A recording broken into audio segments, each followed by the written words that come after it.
नमस्कार दोस्तों, आप देख रहे हैं एक भारत डेली और आपके साथ मैं हूं राम बाबू गौतम। 25 मार्च को बहुजन समाज पार्टी के प्रदेश कार्यालय में लखनऊ में माल एवेन्यू रोड पर जो बसपा का कार्यालय है, वहां पर जो बैठक आयोजित की गई, उस बैठक में 2027 के लिए ओबीसी को जोड़ने को लेकर के बहन जी ने कार्यकर्ताओं को फॉर्मूला बताया। और बहन जी ने कहा है कि जिस तरीके से 2007 में बहुजन समाज के सभी अंगों ने, जिसमें कि एससी, ओबीसी, माइनॉरिटीज आते हैं, इन सभी अंगों ने 2007 में मिल करके सत्ता की मास्टर चाबी हासिल की थी। ठीक उसी तरीके से 2027 के विधानसभा चुनाव में भी बहुजन समाज के जो अंग बिखरे पड़े हुए हैं, उनको इकट्ठा करके, जोड़ करके दोबारा से बहुजन समाज पार्टी सत्ता में वापसी करेगी। तो ये बहुजन समाज पार्टी की बैठक में बहन जी की तरफ से कार्यकर्ताओं को एक मंत्र दिया गया।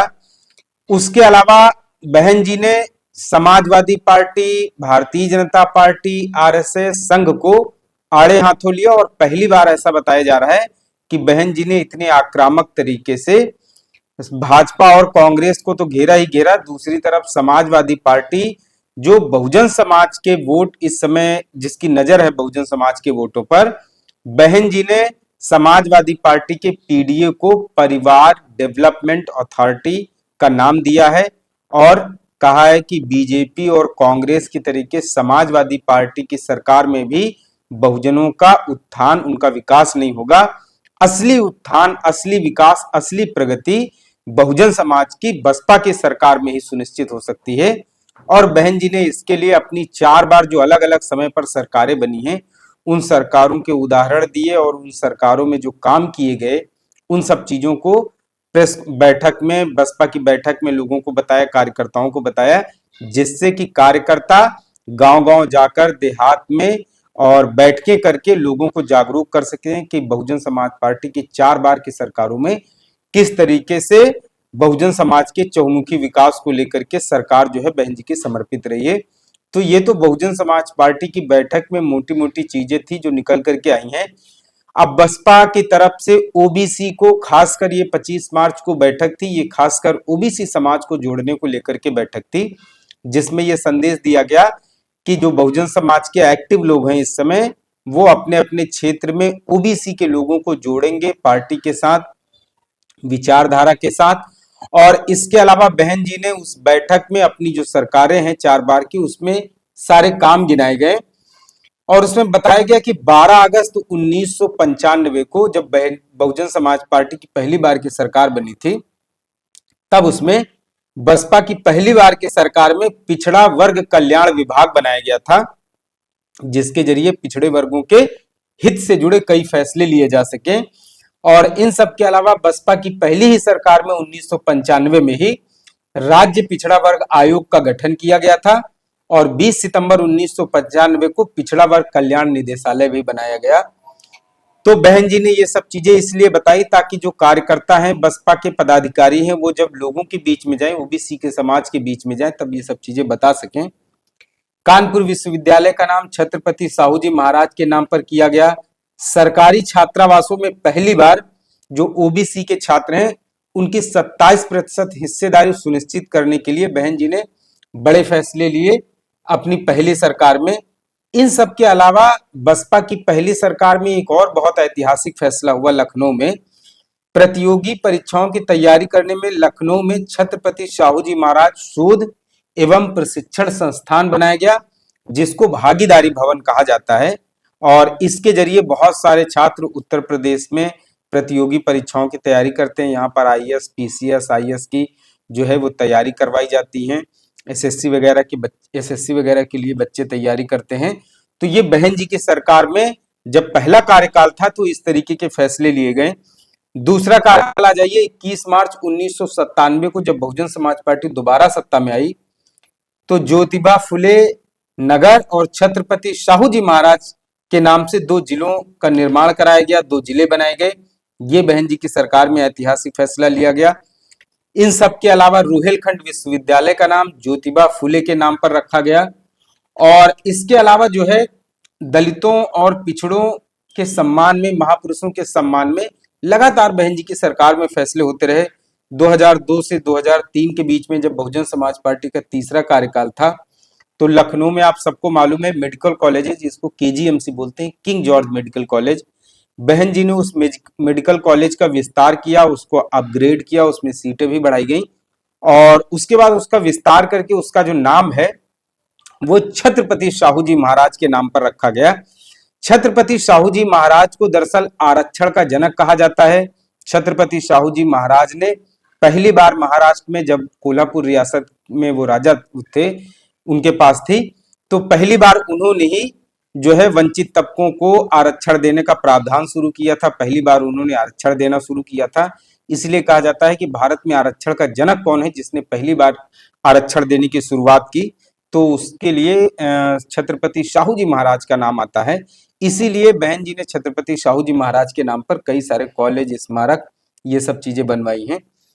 तो केजीएमयू का नाम रखा गया। उसके अलावा आपको ये भी पता होगा कि लेकिन जब 2012 में सपा की सरकार आ गई थी, तो छत्रपति शाहू जी महाराज का जो मेडिकल कॉलेज था उसका नाम फिर से सपा ने केजीएमसी कर दिया था, जिसका बसपा के लोगों ने उस समय बहुत विरोध किया था। हालांकि आज सपा भी बहुजन विचारधारा की राजनीति कर रही है। शायद आज के समय में अगर होते तो शायद अखिलेश जी समाजवादी पार्टी जो है छत्रपति शाहू जी महाराज के नाम पर बने मेडिकल कॉलेज का नाम नहीं बदलती। राजनीति काफी बहुत ज्यादा बदल गई है। इन सब के अलावा बहन जी की सरकार में दूसरे ही कार्यकाल में, तीसरे कार्यकाल में एक और बड़ा फैसला होता है, ओबीसी के छात्रों का ज्यादा से ज्यादा फायदा हो, ज्यादा से ज्यादा वो नौकरियों में, कॉलेजों में उनको दाखिले मिल सके, उसके लिए जो क्रीमी लेयर की लिमिट थी उसको बहन जी ने अपनी सरकार में 1 लाख से बढ़ा करके 3 लाख कर दिया गया था। और जब बहन जी पूर्ण बहुमत की सरकार में आती हैं तो 2007 से 12 वाले पीरियड में, तो गौतम बुद्ध नगर में 511 एकड़ में बहन जी बहुत विशाल गौतम बुद्ध विश्वविद्यालय की स्थापना कराती हैं। और इस विश्वविद्यालय के नियम में है, आज भी है, कि एससी और ओबीसी के मेधावी छात्र छात्राओं के लिए विदेश में शिक्षा ग्रहण करने की सुविधा दी जाती है। तो ये बहन जी की सरकार के काम है। बसपा की सरकार में पिछड़े वर्गों के हितों के लिए, उनकी भलाई के लिए, उनकी उत्थान, उनकी प्रगति के लिए, उनकी सुख समृद्धि के लिए, उनकी तरक्की के लिए जो फैसले लिए गए बसपा की सरकार में, 25 मार्च को जब बसपा की बैठक हुई तो इन सारे फैसलों के बारे में विस्तार से चर्चा की गई।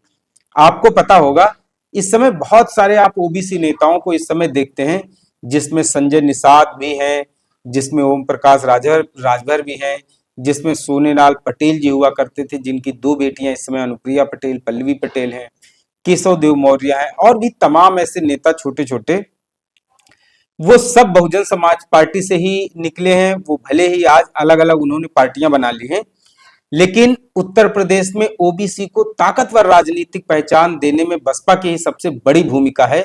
मान्यवर कांसीराम साहब का सबसे बड़ा योगदान है और इस योगदान को उत्तर प्रदेश के सारे पिछड़े वर्ग के नेता मानते भी हैं। ओम प्रकाश राजभर तो खुले तौर पर मायावती जी की और मान्यवर कांसीराम साहब की बहुत तारीफ करते हैं।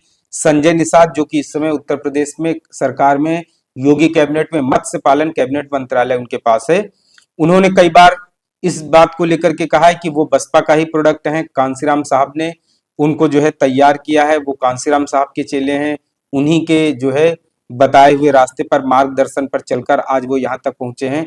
हालांकि वो बात अलग है कि समय के साथ सब लोगों ने अपना जो है रास्ता अलग अलग चुन लिया है, लेकिन बहुजन समाज पार्टी ने जिस तरीके से अपनी 4 बार की सरकारों में, और बहुजन समाज पार्टी ने जिस तरीके से संगठन में ओबीसी के नेताओं को जगह दे करके ओबीसी के नेताओं को बढ़ावा दिया है, आगे बढ़ाया है, उनको एक पहचान दिलाई है, उससे बहुजन समाज पार्टी का जो है आज भी नाम लिया जाता है।